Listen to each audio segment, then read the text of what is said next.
Good morning and welcome to News First Prime Time Sunrise. A very good morning to you and welcome to Prime Time Sunrise. We're very glad you're starting your day with us. I'm Stephanie Lazarus. Let's start off with the headlines. Sri Lanka experiences a downgrading in the Global Peace Index. GC ordinal level recorrection results to be released to the internet on the 30th of July. The report on the 2012 incident at the Valikada prison handed over to the IGP.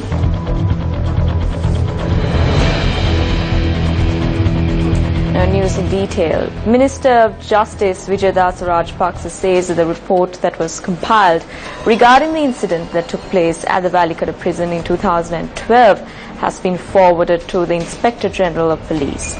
The minister added that the report was produced to the IGP to launch a separate investigation into the incident as recommended in the report.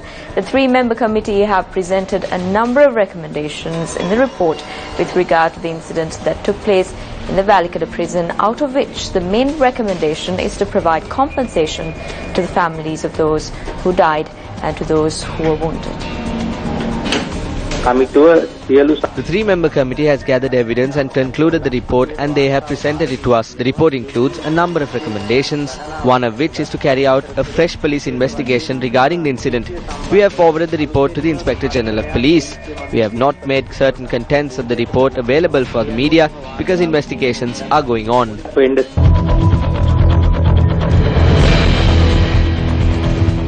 Mentioned in the headline, Sri Lanka takes the 114th position in the Global Peace Index for the year 2015.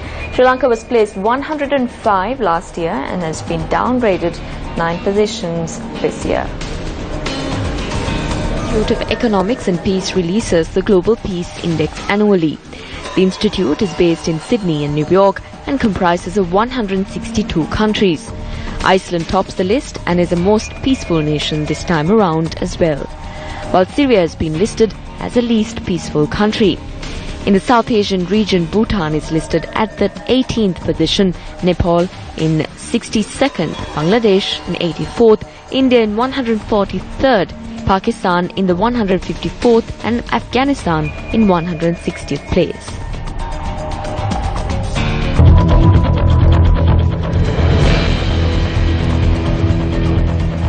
Two individuals were killed in an accident in the Pallavi area in Putlam.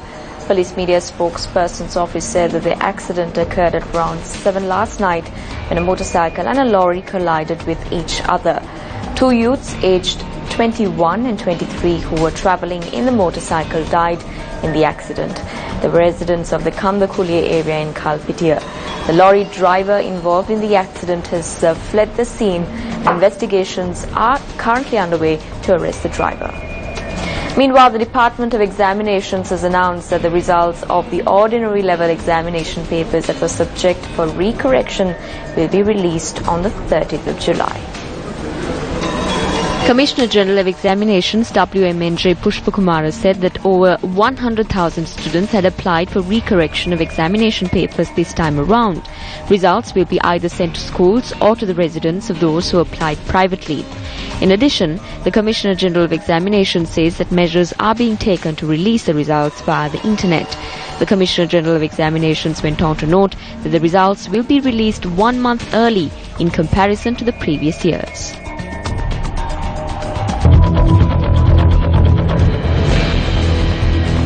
Minister Lakshman Kirialis says that they will commit for the establishment of a national government after the upcoming general election. The minister made this observation while addressing a meeting in Kandy. After the election, we will join hands with the good people at the SLFP and form a national government. We will not consider the thieves for this. A national government does not mean sharing the ministerial posts. The national government is the joining of the two main parties to find solutions to the problems of the country in the coming 5 years. After this, all the governments that follow will have to adopt this procedure.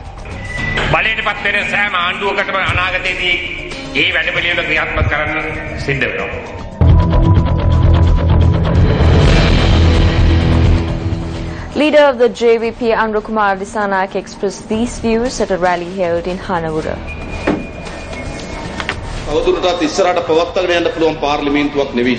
The state of this parliament was such that it could not continue further.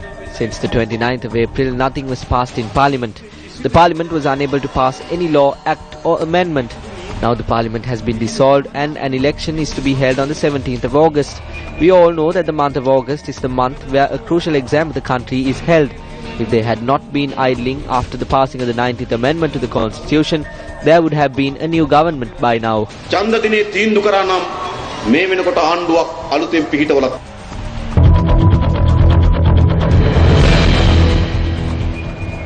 PAFL says that they intend to deploy around 50 foreign election monitors for the upcoming general elections. Your PAFL Rohan Hettiarji said that they arrived at an initial agreement in this regard with the Asian Election Monitoring Net. He added that a total of 1,500 election monitors would be deployed at the election. Initial steps in deploying local election monitors for the upcoming general election are already in place. We have already held several rounds of discussions with the Asian Election Monitoring Net with regard to the deployment of foreign election monitors. They have expressed their consent to send a group of monitors, and we have been focusing on getting down a group of 50 election monitors who have an understanding of social economic status of Sri Lanka and politics in the Asian region. A final decision in this regard will be reached after holding discussions with the Elections Commissioner. Meanwhile, PAFL has decided to hold discussions with the nomination boards of political parties that are contesting at the upcoming election with the aim of meeting the targets of the March 12th declaration. Rohana Hettiarchi said that discussions in this regard will commence in the coming weeks. One of the main points in our declaration is to request political parties to not give nominations to those who are charged with bribery and corruption charges and those who earn their living through anti-social means. We are to request from nomination boards to kindly consider the March 12th declaration when handing over nominations.